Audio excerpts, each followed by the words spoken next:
Introducing our rear fender taillight accent kit for the Can-Am Ryker and Ryker Rally.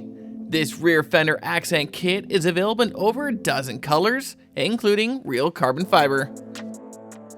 Today we'll be installing the raw carbon fiber on our shop Ryker to show you just how easy this is to do yourself.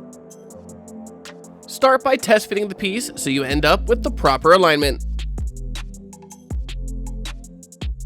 Then clean the surface area with alcohol and a lint-free cloth.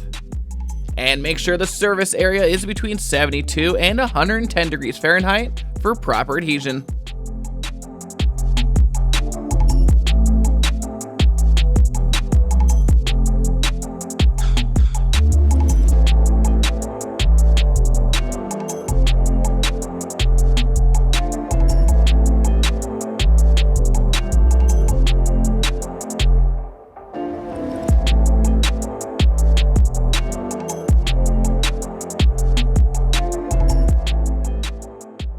So if this seems like something you'd like for your Ryker, then be sure to head on over to slingmods.com today and grab one for yourself.